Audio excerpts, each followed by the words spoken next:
If you like the video, subscribe our channel and press bell icon to get the notification of new videos. Thank you. Hello everyone, I am Muhammad Arif and I welcome you on my YouTube channel Apache Tutorials. Continuously, I am taking the series of tenses, rules and uses. Tenses rules already I prepared and uploaded, and today it is first video of uses of tenses. Before starting the discussion, I should say कि students generally करते क्या हैं, वो rules को ज़्यादा ध्यान देते हैं, रूल्स को पढ़ लेते हैं और लर्न भी कर लेते हैं, लेकिन यूजेस को वो ज़्यादा ध्यान नहीं देते, या फिर कुछ अगर ध्यान देते भी हैं तो वो यूजेस को एक या दो जो मेन यूज़ हैं उनको पढ़ के और दिमाग में रख लेते हैं। सिर्फ एक या दो रूल या एक या दो यूजेस दिमाग में रखने से ग्रामर का काम नहीं चलता है। आपको सभी यूजेस का पता होना बहुत ज़रूरी है, और जितना इम्पोर्टेंट रूल्स को जानना है उससे ज़्यादा इम्पोर्टेंट यूजेस को जानना होता है, और उससे ज़्यादा इम्पोर्टेंट है how to apply the information, the knowledge of tenses and uses. तो this is also important uses, और इसको लर्न करने के लिए या इसको लॉन्ग टर्म मेमोराइज करने के लिए आपको ये वीडियोस बार बार देखनी पड़ेंगी। Only then it will be possible that you can keep this in your knowledge for a long time. So I start now. Present indefinite और simple present tense. Present indefinite या सिंपल प्रेजेंट टेंस के total 9 uses हम लोग discuss करेंगे। How many dear children? 9 uses हम discuss करेंगे, और generally ये जो फर्स्ट 2 यूजेस हैं इनको स्टूडेंट्स दिमाग में रखते हैं, बाकी यूजेस उन्हें याद नहीं रहते, लेकिन हम यहाँ 9 यूजेस को डिस्कस करेंगे। और आई होप कि आप लोग बार बार वीडियोस को देखेंगे और सभी यूजेस को प्रॉपरली अपने दिमाग में रखने की कोशिश करेंगे। Number 1, habitual action. Habit we know it very well, आदत को कहते हैं।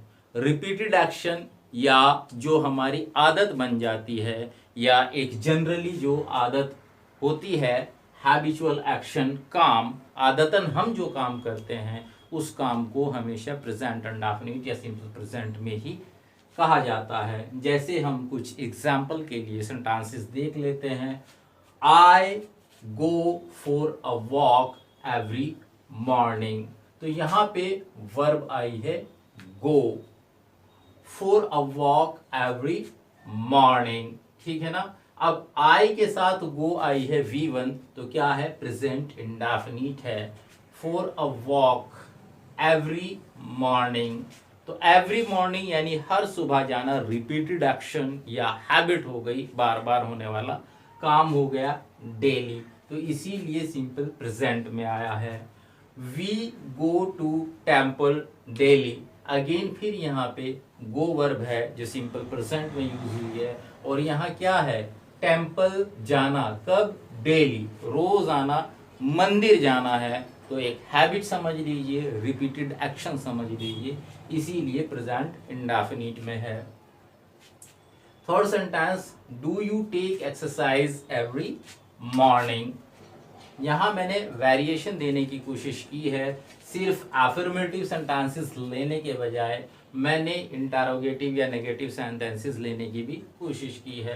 तो ये इंटरोगेटिव सेंटेंस है, do you take exercise every morning, तो यहाँ इससे समझते हैं टेक है, प्रेजेंट इंडेफिनिट है, एवरी मॉर्निंग से हमें पता चलता है कि ये रिपीटेड एक्शन है या हैबिट है, इसीलिए प्रेजेंट इंडेफिनिट में बनाया गया है।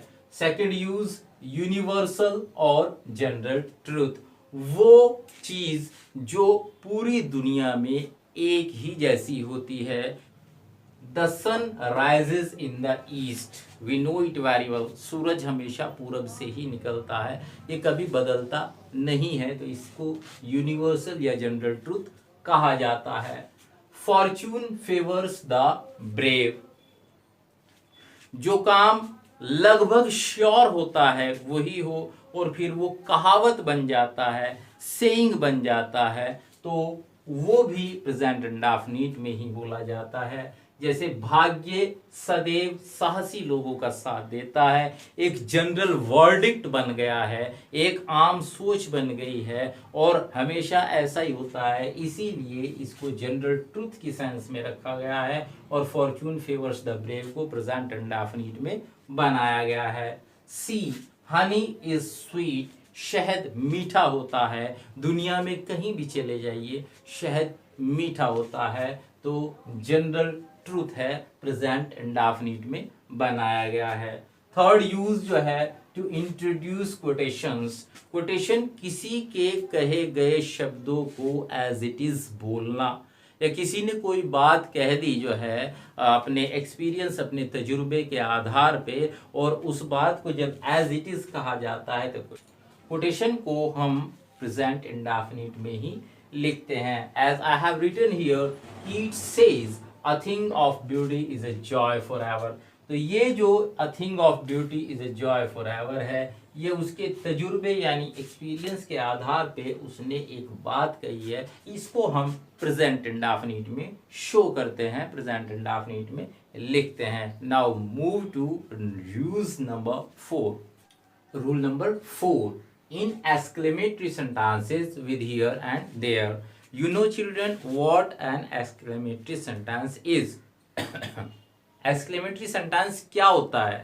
exclamatory sentence जब हम सडन अपनी फीलिंग्स को या सडन अचानक एकदम से निकलने वाले जो वर्ड्स या सेंटेंसेस होते हैं वो एक्सक्लेमेटरी सेंटेंसेस कहलाते हैं। तो यहाँ एक्सक्लेमेटरी सेंटेंसेस को जब हम हियर और देयर के साथ लिखते हैं तो प्रेजेंट इंडेफिनिट में लिखा जाता है। जैसे I have written A, here comes the hero, इसको ऐसे समझिए आप कि मान लीजिए आप क्लास के अंदर हैं और सुबह का टाइम है, असेंबली से पहले का, आपकी क्लास के अंदर एक डैशिंग सा बॉय है, बहुत बढ़िया आपका फ्रेंड है, और अचानक से आपकी नज़र पड़ती है कि वो क्लास में एंट्री कर रहा है बैग के साथ, तो एकदम आप उसको देखते बोलते हैं, बोले हाँ हीरो आ गया, और हीरो प्रवेश करता है, हियर कम्स द हीरो।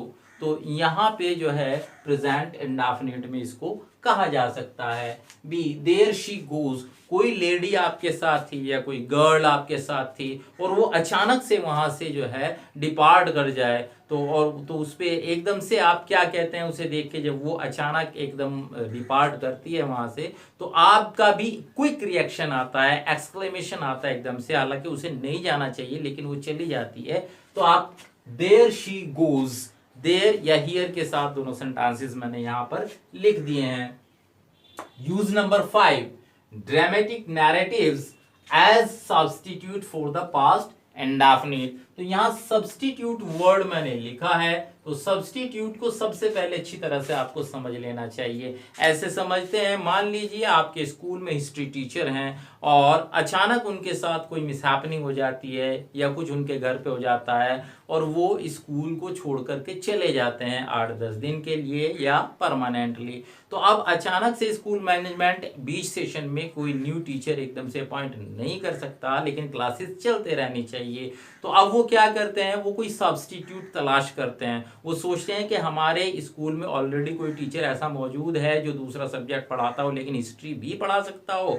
तो सपोज दैट कोई इंग्लिश के टीचर वहाँ पे मिल जाते हैं और वो हिस्ट्री भी जानते हैं, हिस्ट्री भी पढ़ा सकते हैं, तो वो उस हिस्ट्री टीचर की जगह जो as a history teacher appoint हुए थे उनकी जगह हिस्ट्री पढ़ाते हैं। तो इसका मतलब ये हुआ कि दोनों हिस्ट्री पढ़ा सकते हैं, यानी वो जो पढ़ा रहे थे वो चल रहा था, अब उनकी जगह ये पढ़ा रहे हैं तो भी हिस्ट्री का काम चल रहा है। तो सब्स्टिट्यूट का मतलब यही है कि इस चीज को पास्ट इंडेफिनिट में भी कहा जा सकता है और इस चीज को प्रेजेंट इंडेफिनिट में भी कहा जा सकता है। ड्रामेटिक नैरेटिव का एक नाम और होता है, इसको हिस्टोरिक प्रेजेंट भी बोलते हैं। जब हम इसको प्रेजेंट करते हैं, इसको लिखते हैं, तो हिस्टोरिक प्रेजेंट भी कहा जा सकता है। यानी हिस्ट्री की कोई घटना हुई है या पास्ट में कोई इवेंट हुआ है और उसको अब आप प्रेजेंट में नैरेट कर रहे हैं। जनरली आपको जरूरत पड़ती है जब आप स्टोरी कंपोज कर रहे होते हैं, आपके यहाँ क्वेश्चन आता है कंप्लीशन ऑफ स्टोरी का। तो जब स्टोरी कंप्लीट कर रहे होते हैं तो उसके अंदर नरेशन चलती है, पास्ट के अंदर जो इवेंट ऑकरेंस हुई है वो आप बता रहे होते हैं, तो वहां पे आप इसका यूज करते हैं प्रेजेंट इंडेफिनिट के अंदर। Gandhi ji utters the word हे राम एंड डाइज। तो गांधी जी की जो किलिंग थी, जो मर्डर हुआ था, उस सीन को मान लीजिए नैरेट किया जा रहा है। वो है तो पास्ट इवेंट, पास्ट में हुआ था, काफी सालों पहले हुआ था, तो उसको अभी आज बताया जा रहा है। तो जब उसको नैरेट कर रहे हैं तो सपोज दैट ऐसे इमेजिन करते हैं कि जैसे हम वहां मौजूद हैं, हम देख रहे हैं और हम बता रहे हैं। तो Gandhi ji utters the word, और जैसे गोली लगती है गांधी जी के मुंह से निकलता है राम और वो मर जाते हैं। ऐसे जनरली हम कम्युनिकेशन में बोलते हैं। B, immediately the Sultan hurries to the capital, to his capital. Immediately, अचानक से, एकदम से सुल्तान जो है अपनी राजधानी लौट जाता है या जल्दी से चला जाता है। Now sixth use is there to express a planned series of actions in the future. फिर उसी चीज को समझने की कोशिश करेंगे हम लोग कि एक प्लान्ड सीरीज है, यानी कि हमने आज प्लानिंग की है उस काम को करने की। अब प्लानिंग किसकी होती है? फ्यूचर एक्शन की होती है ना, यानी आने वाले टाइम में हम जो काम करने वाले हैं उसकी अब प्लानिंग होती है। काम कब होना है? फ्यूचर में होना है। तो लिख रहे हैं किसमें? प्रेजेंट में लिख रहे हैं। तो इसका मतलब ये नहीं है कि प्रेजेंट में ही लिखा जाएगा, फ्यूचर में नहीं लिखा जा सकता, दोनों में लिखा जा सकता है। इसे हम प्रेजेंट में भी लिख सकते हैं। To express a planned series, इसको बहुत ज्यादा ध्यान दीजिएगा, planned series of actions in the future, जो फ्यूचर में होनी है उसको हम present indefinite tense present use कर रहे हैं, और वो काम होना, एक्शन होना किसमें है? फ्यूचर में। लेकिन वो फिक्स होना चाहिए, प्लान होना चाहिए। अभी पीछे हम पास्ट इंडेफिनिट और प्रेजेंट इंडेफिनिट का सब्स्टिट्यूट पढ़ के आए हैं। अब हम प्रेजेंट इंडेफिनिट और फ्यूचर इंडेफिनिट को एज अ सब्स्टिट्यूट पढ़ेंगे। The next flight is at 10 tomorrow morning. कल, आने वाला कल यानी फ्यूचर है, लेकिन फिक्स है बिल्कुल एकदम, जो है प्लान्ड है कि 10 बजे फ्लाइट जो है कल 10 बजे जाएगी। तो the next flight is at, is यहां पे लिखा गया है, तो इज जो है वो प्रेजेंट इंडेफिनिट के अंदर लिखा जाता है। बी को देखिए आप, the train leaves eight 8:10। Suppose that आप ट्रेन में बैठे हुए हैं, 8 बजे का टाइम हो रहा है, आपको नहीं पता ट्रेन किस टाइम चलती है, वो आप किसी दूसरे पैसेंजर से, जो डेली पैसेंजर है, उससे पूछते हैं when does this train leave, कब चलती है ये ट्रेन, यानी रोजाना डेली इसके जाने का टाइम क्या है। तो तब वो बताता है द ट्रेन लीव्स एट 8:10, यानी 8 बजे और 8:10 में फर्क है, 10 मिनट बाद फ्यूचर होगा, जाने का टाइम होगा। 8 बजे पूछा जा रहा है, लेकिन प्रेजेंट इंडेफिनिट में इसको कह सकते हैं। सी देखिए, when does the coffee house reopen.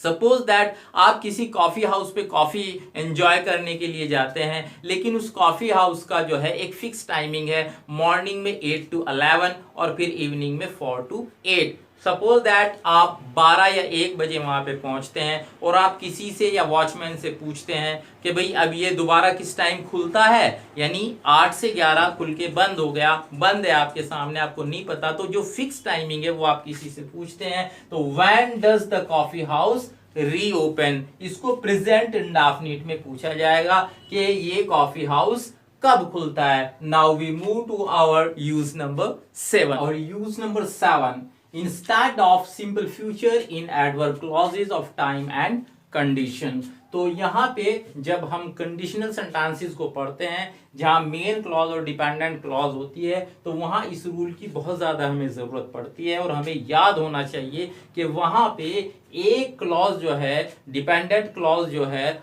वो प्रेजेंट इंडेफिनिट में बनती है, और मेन क्लॉज जो है वो सिंपल फ्यूचर में बनती है। तो यहीं से हमें याद रखना चाहिए जब हम कंडीशनल सेंटेंसेस को पढ़ते हैं कि सिंपल फ्यूचर के बजाय एडवर्ब क्लॉजेस के, जो एडवर्ब क्लॉजेस टाइम या कंडीशन की हैं, उनमें जो है प्रेजेंट इंडेफिनिट का यूज होता है। I shall wait till you finish your lunch, मैं इंतजार करूंगा जब तक तुम अपना लंच फिनिश नहीं करते हो। यहाँ पे जो क्लॉज ली गई है time clause, till you finish your lunch, उस टाइम तक जब तक तुम अपना लंच फिनिश नहीं कर लेते। आई शैल वेट, मैं इंतजार करूंगा। Next, if it rains we shall get wet, यहाँ पे कंडीशन लग गई है कि अगर बारिश होती है तो हम भीग जाएंगे। तो डिपेंडेंट क्लॉज जो है, कंडीशनल क्लॉज जो है, वो प्रेजेंट इंडेफिनिट में बनाई गई है।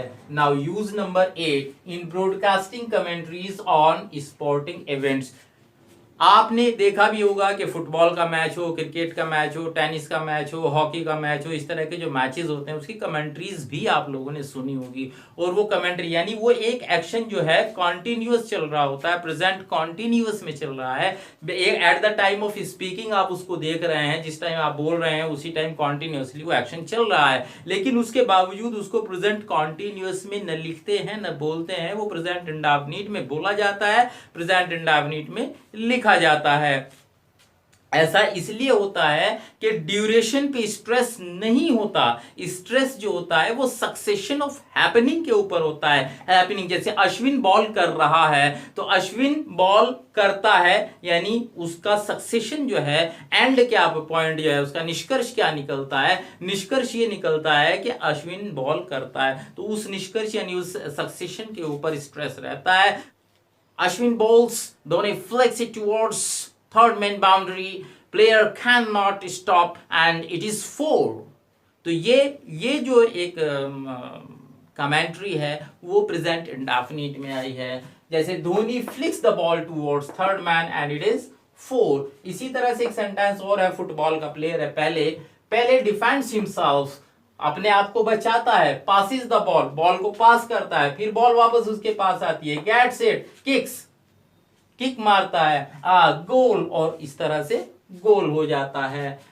यूज नंबर 9 को हम जब प्रेजेंट कॉन्टिन्यूअस पढ़ेंगे तो डिटेल में तब पढ़ेंगे, लेकिन यही हमें पता होना चाहिए कि हमारा यूज नंबर 9 जो है प्रेजेंट इंडेफिनिट का, वो ये है कि जब हम परसेप्शन, अपीयरिंग, इमोशन, थिंकिंग या हैव जब पजेस के मीनिंग में यूज होती है तो तब ये जो वर्ब्स यूज होती हैं, इन वर्ब्स को हम प्रेजेंट कॉन्टिन्यूअस में नहीं लिखते हैं, नहीं बोलते हैं, इनको प्रेजेंट इंडेफिनिट में लिखा जाता है। तो these were 9 uses of present indefinite. बार बार वीडियो को देखिए और दिमाग में बिठाइए। Now we move to present continuous.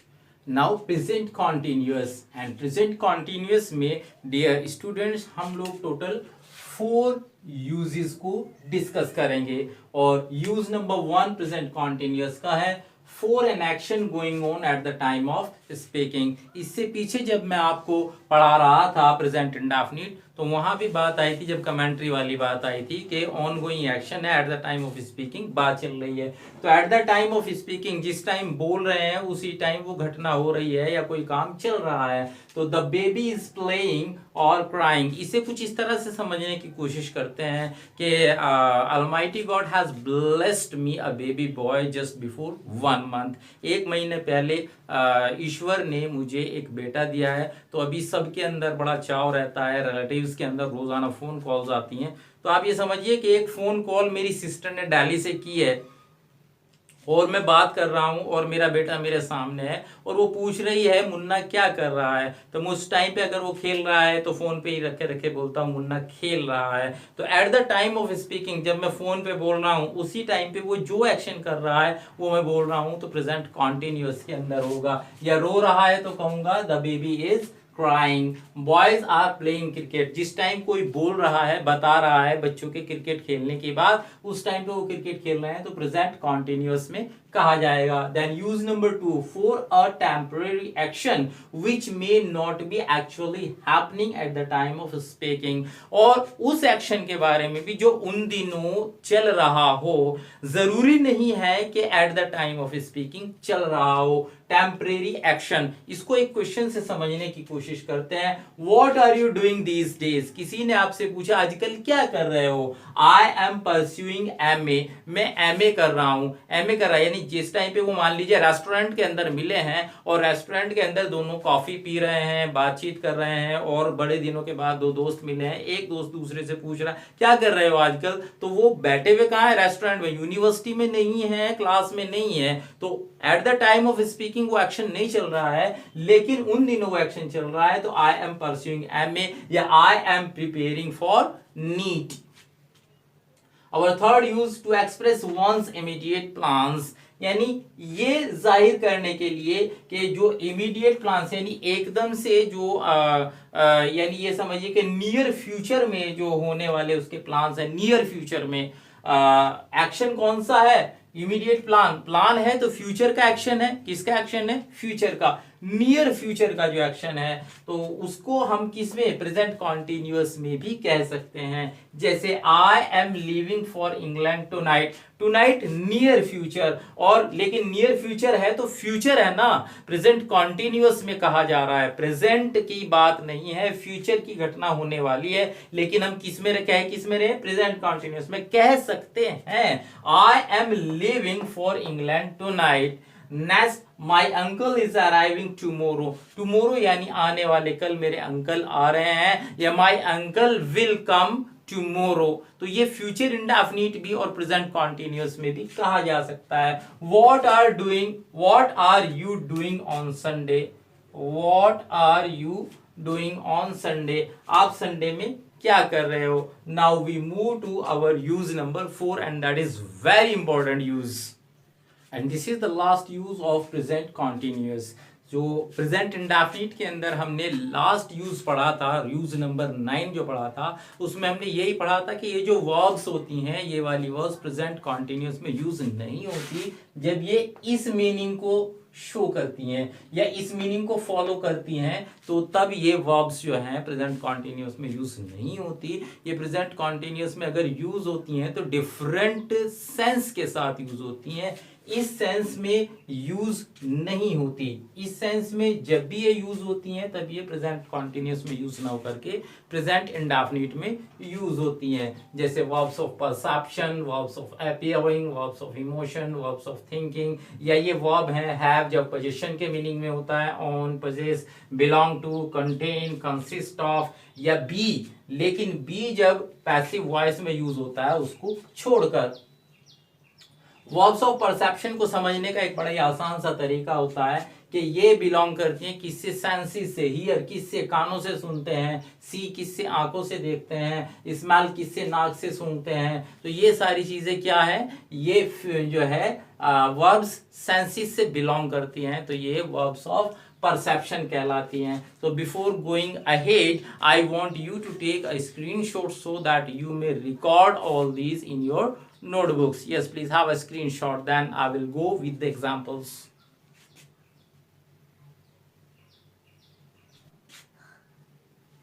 Here are the examples of these verbs.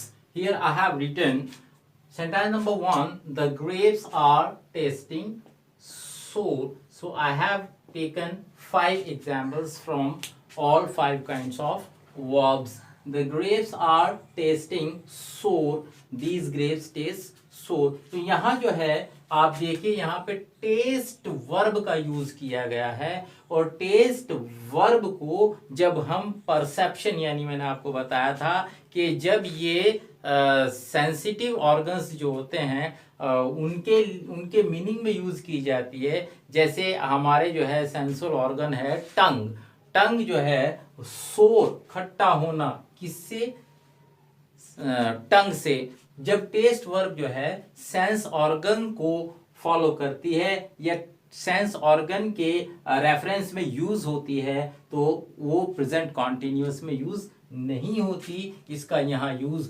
गलत है। फिर ये दीज ग्रेप्स टेस्ट सोर, फिर ये प्रेजेंट इंडेफिनिट में यूज होती है। I am thinking you are wrong, यहाँ पे थिंक वर्ब जो है वो थिंकिंग, वर्ब ऑफ थिंकिंग जो हमने पढ़ी है उससे आया है, और यहाँ I am thinking you are wrong जो मेंटल एक्टिविटी है सोचने की, उसकी सेंस में यूज हुई है, तो प्रेजेंट कॉन्टिन्यूअस में इसका यूज गलत है, ये प्रेजेंट इंडेफिनिट में यूज होगी। I think you are wrong. मेरा अपना ऑब्जर्वेशन है, मेरे अपने माइंड से मैं सोचता हूं कि आप गलत हैं। Third, she is seeming sad. तो यहाँ सीम जो वर्ब यूज हुई है वो एपियरिंग की वर्ब में यूज हुई है, सेंस में यूज हुई है, यानी एपियर प्रकट होना, महसूस होना, सामने दिखाई देना। शी इज सीमिंग सैड, तो वो जो है शी जो है वो उदास दिखाई देती है या मालूम होती है, तो सीम जो है उसकी सेंस में आ रहा है,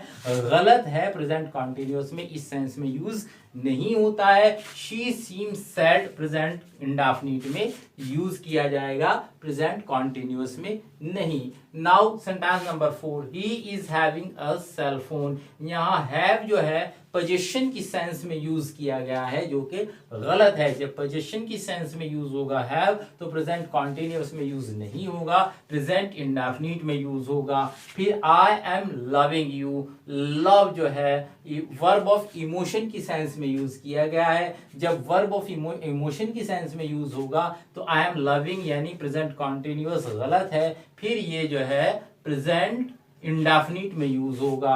नोट आप देख लीजिए, नोट में मैंने लिखा है कि यही वर्ड्स प्रेजेंट कॉन्टिन्यूअस में यूज हो जाती हैं बट डिफरेंट मीनिंग के साथ। She is testing the soup to see if it needs more salt. यहाँ पे टेस्ट वर्ब को यूज किया गया है, लेकिन यहाँ पे टेस्ट वर्ब जो है उसको सेंस ऑर्गन के रेफरेंस में यूज नहीं हुई है। यहाँ पे इसको टेस्ट यानी परीक्षण करना की सेंस में यूज किया गया है, यानी इसका जो सूप का फ्लेवर है उसको टेस्ट कर रही है, उसका परीक्षण कर रही है, ये जानने के लिए कहीं इसमें और ज्यादा नमक की जरूरत तो नहीं है। Second, I am thinking of going to Malaysia. Thinking verb of thinking, लेकिन यहाँ पे उस सेंस में यूज नहीं हुआ है, यहाँ पे यूज हुआ है consider the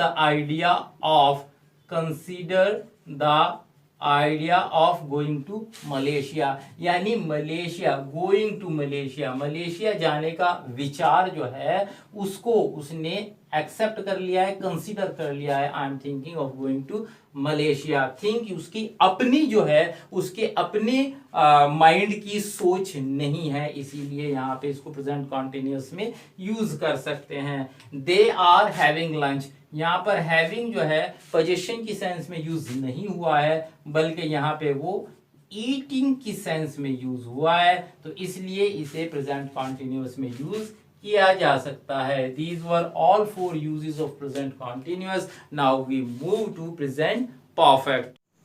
Present perfect, we will study its 4 uses. Present perfect के 4 uses हम लोग पढ़ेंगे। ध्यान रखिए टेंस प्रेजेंट है, प्रेजेंट परफेक्ट, एंड जब हम यूजेस की बात करते हैं, use number 1 to indicate completed activities in the immediate past. What यहां थोड़ा सा देखने की जरूरत है, वॉट पास्ट, और टेंस कौन सा यूज हो रहा है, प्रेजेंट का, और बात कौन सी, पास्ट की। इमीडिएट बिल्कुल अभी अभी, विद जस्ट वर्ड के साथ, वो जो बिल्कुल अभी अभी एक्शन कंप्लीट हुआ है। एक्चुअली डियर चिल्ड्रन, पास्ट क्या है, हर एक सेकंड के साथ प्रेजेंट पास्ट में बदल जाता है। जो चीज एक सेकंड पहले थी वो भी पास्ट हो जाती है। तो जो अभी अभी एक्शन कंप्लीट हुआ है उसको हम प्रेजेंट परफेक्ट में बनाते हैं immediate past. As we see example A, he has just gone out, वो अभी अभी बाहर गया है। जस्ट के साथ इसको बनाते हैं, अभी अभी बाहर गया है। Second, it has just struck 10, अभी अभी 10 बजे हैं, भले ही 10:01 हो रहा हो, भले ही 10:30 हो रहा हो, वो पास्ट का एक्शन हो गया, लेकिन वो अभी अभी कंप्लीट हुआ है, तो इसलिए उसको हम प्रेजेंट परफेक्ट में बना लेते हैं। एक्चुअली क्या है कि इसमें ध्यान देने वाली बात यह है कि इसके 4 यूजेस होते हैं, लेकिन जनरली स्टूडेंट्स बस एक इसका यही यूज याद रखते हैं, बाकी यूजेस इसके याद नहीं रखते।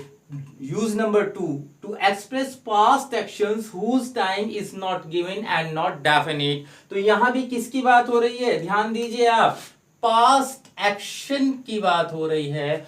यहां भी पास्ट एक्शन की बात हुई है, लेकिन ये ध्यान रखेंगे कि इमीडिएट पास्ट जो है वो भी प्रेजेंट परफेक्ट में बन जाता है जस्ट के साथ, और पास्ट एक्शन वो वाले past action whose time is not given and not definite, जिसका टाइम जो है वो सेंटेंस के अंदर मेंशन नहीं किया गया है, नहीं बताया गया है कि वो एक्शन कब कंप्लीट हुआ, और डेफिनिट भी नहीं है, तो उसको प्रेजेंट परफेक्ट में बना लेते हैं। A, have you read Gulliver's Travels. Gulliver's Travels एक बुक है डियर चिल्ड्रन, और क्वेश्चन पूछा गया है कि have you read Gulliver's Travels, क्या आपने गुलिवर्स ट्रेवल्स पढ़ी है। यहां टाइम नहीं दिया गया। अगर वो कहता है यस, तो हो सकता है उसने 10 साल पहले पढ़ी हो, 20 साल पहले पढ़ी हो, 5 साल पहले पढ़ी हो, या अभी पिछले ही दिन पढ़ी हो, या अभी आज सुबह ही पढ़ के फिनिश की हो। तो कोई टाइम मेंशन नहीं है। जहां टाइम का मेंशन नहीं है और एक्शन पास्ट का है, कंप्लीटेड एक्शन है, तो उसको प्रेजेंट परफेक्ट में बनाते हैं। Have you read Gulliver's Travels. Example B, mister Hari has been to Japan. Mister Hari Japan होके आ चुके हैं। अब फिर वही बात है, कब गए, कितने साल, कितने महीने या कितने दिन पहले गए, इसका कोई मेंशन यहां पे नहीं होता है। Use number third, to describe past events. फिर किसको, पास्ट इवेंट्स को ही हमारा थर्ड यूज है। प्रेजेंट परफेक्ट पढ़ रहे हैं और एक्शन पास्ट के उसमें जो है डिस्क्राइब किए जा रहे हैं। पास्ट के एक्शन डिस्क्राइब कर रहे हैं, प्रेजेंट का टेंस है। बी केयरफुल, है ना। Gopi has eaten all the biscuits. किस चीज को, when their effect in present is stress, यानी एक एक्शन पास्ट में पूरा हो गया, लेकिन उस एक्शन से ज्यादा स्ट्रेस, जोर जो है उससे होने वाले इफेक्ट के ऊपर दिया जाए। अच्छा, समझने की कोशिश करते हैं। Gopi has eaten all the biscuits. Gopi सारे बिस्किट्स खा चुका है। इसको ऐसे समझते हैं, प्लेट है, प्लेट खाली है, एक बंदा आके बैठा और वो सवाल भरी नजरों से हमारी तरफ देखता है उस खाली प्लेट को देखकर। तो अब हम अगर उसे ये कहें the plate is empty, plate खाली है, तो वो तो उसे दिखाई दे रही है। तो सवाल उसका क्या है कि बिस्किट कहाँ गए।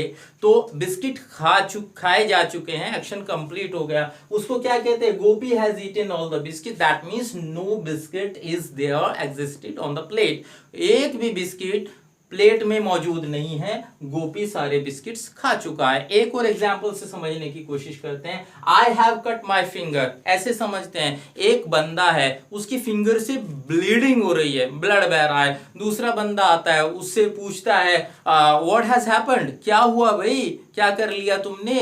अब वो ये कहे कि माई फिंगर इज ब्लीडिंग, तो वो तो दिखाई दे रहा है फिंगर ब्लीड कर रही है, लेकिन पूछने का मतलब है फिंगर ब्लीड किस वजह से कर रही है। तो आंसर क्या आया, आई have cut my finger. Finger के कटने का एक्शन पास्ट एक्शन है डियर चिल्ड्रन, हो चुका है, कंप्लीट हो चुका है, अभी ब्लीडिंग हो रही है। तो स्ट्रेस किसके ऊपर है, इफेक्ट के ऊपर है, यानी कटने के बाद ब्लीडिंग हो रही है। तो सेंटेंस किस में, प्रेजेंट परफेक्ट में कहा गया, I have cut my finger. One more example is there, I have finished my work. मैं अपना काम पूरा कर चुका हूं, that means now I am free. अब मैं फ्री हूं, तो उस पर स्ट्रेस ज्यादा है, उसका जो इफेक्ट है या कॉन्सिक्वेंस है उस पर स्ट्रेस ज्यादा है। Now we move to our use number 4. This is our last use of present perfect, and the use is to denote an action beginning at some time in the past and continuing up to present moment using since and for. यानी एक action जो past में कभी किसी time पे, उसमें ये जरूरी नहीं होता कितने टाइम पहले, कभी भी वो एक्शन पास्ट में शुरू हुआ और some time in the past and continuing up to the present moment, और अब तक जब हम उस बात को कह रहे हैं, बोल रहे हैं, अब तक वो एक्शन चल रहा है, तो उसको किस में, प्रेजेंट परफेक्ट में बोलेंगे। कैसे, सिंस और फोर फ्रेजेस का यूज करते हुए। आई क्लियर इट के सिंस जो है हम परफेक्ट पॉइंट ऑफ टाइम के लिए यूज करते हैं, फोर हम ड्यूरेशन के लिए यूज करते हैं। आइए देखते हैं, let's see sentence number first, I have known him for a long time. अब कभी दो व्यक्ति आपस में मिले होंगे, उनका परिचय हुआ होगा 2 साल, 5 साल, 7 साल, 8 साल, 10 साल या जाने 20 साल पहले, उसका कोई जिक्र यहाँ पे नहीं है। कभी उनके मिलने का एक्शन हुआ, उन्होंने एक दूसरे को पहचाना, एक्शन कंप्लीट हो गया पास्ट में, लेकिन वो अब भी उसे जानते हैं, तो वो एक्शन अभी तक चलता आ रहा है। I have known him for a long time, मैं उसे लंबे समय से जानता हूं। तो ये लॉन्ग टाइम जो यहाँ पे दिया गया है, long time, it denotes duration not perfect point of time. ये परफेक्ट पॉइंट ऑफ टाइम को शो नहीं करता है, ये डिनोट करता है ड्यूरेशन को, तो इसीलिए यहाँ पे 4 आया है और टेंस प्रेजेंट परफेक्ट यूज हुआ है। Next sentence, he has been ill since last week, वो बीमार हुआ किसी एक दिन, किसी एक घड़ी, किसी एक घंटे में बीमार हुआ होगा, लेकिन वो अभी तक भी बीमार है। लेकिन यहाँ पे जो हमें पता चलता है, हमें पॉइंट ऑफ टाइम पता चलता है, ड्यूरेशन का पता नहीं चलता। यहाँ पे लास्ट वीक है, यानी कब वो बीमार हुआ, last week. he has been ill since last week, तो since जो है परफेक्ट पॉइंट ऑफ टाइम के लिए आया है, पॉइंट ऑफ टाइम यहाँ पे डिनोट कर रहा है, तो that's why here we have used since, he has been ill since last week. ठीक है ना। तो next sentence is, we have lived here for 10 years, हम यहाँ पर पिछले 10 सालों से रह रहे हैं, और 10 years जो है वो ड्यूरेशन को शो करता है, वो पॉइंट ऑफ टाइम को शो नहीं करता, इसीलिए 4 का यूज किया गया है। Next sentence, we haven't seen Padma for several months, several months duration को शो करता है, यहाँ पे पॉइंट ऑफ टाइम को शो नहीं करता, तो इसको भी हमने प्रेजेंट परफेक्ट में बनाया है कि मैं कई महीनों से हमने पद्मा को नहीं देखा है। इंपॉर्टेंट नोट आप देख लीजिए, यानी what we do not make in present perfect, the present perfect is never used with adverbs of past time. Past time की जो एडवर्ब्स होती हैं, जैसे लेट है, अगो है, यस्टरडे है, तो इनके साथ में हम प्रेजेंट परफेक्ट में इनके सेंटेंसेस को नहीं बनाते हैं। As I have written here, he has gone to Kolkata yesterday, yesterday जो है वो एडवर्ब ऑफ पास्ट टाइम है, एडवर्ब ऑफ पास्ट टाइम। तो अब जब एडवर्ब ऑफ पास्ट टाइम है, वो नोट में हमने यहाँ लिखा कि एडवर्ब ऑफ पास्ट टाइम का सेंटेंस जो है प्रेजेंट परफेक्ट में नहीं बनता है, तो ये फॉर्मेशन गलत है। प्रेजेंट परफेक्ट में ना बना करके इस तरह के सेंटेंसेस को हम पास्ट इंडेफिनिट में बनाते हैं। He went to Kolkata yesterday, ये सही है। Now we move to our last tense of present, and that is present perfect continuous. Our last tense of present, present perfect continuous, and we will discuss 2 uses of present perfect continuous. And our use number 1 is, it is used for an action which began at some time in the past and is still continuing. एक action जो past में किसी time शुरू हुआ हो और अभी भी चल रहा हो। Point to be noted, present perfect में हमने पढ़ा था कि एक एक्शन जो पास्ट में कंप्लीट हो चुका है, कंप्लीट एक्शन पढ़ा था, यहाँ वो एक्शन शुरू हुआ पास्ट में और वो एक्शन, वही एक्शन अभी भी चल रहा है। We know it with the help of some example sentences. And sentence number 1 is there, he has been sleeping for 5 hours, यानी 5 घंटों पहले उसने सोना शुरू किया। वो किसी पॉइंट पे 5 घंटे पहले सोया और वहां से अब तक वो सो ही रहा है, सोने के एक्शन को कर रहा है, तो it is formed in present perfect continuous. Sentence number B, they have been building the bridge for several months, several months कई महीनों से वो इस ब्रिज को बना रहे हैं। तो बिल्डिंग द ब्रिज जो एक्शन है वो कुछ महीनों पहले शुरू हुआ और अभी भी ये एक्शन चल रहा है। C they have been playing since 4 o'clock, यानी 4 बजे से। अब यहाँ पॉइंट ऑफ टाइम है तो इसीलिए सिंस आ गया है। 4 बजे पॉइंट ऑफ टाइम है। पहले जो दोनों सेंटेंसेस हैं इनके अंदर ड्यूरेशन दिया गया है, दैट्स वाई 4 फ्रेजेस का यूज किया गया है। Now since phrase has been used because it shows, it denotes point of time.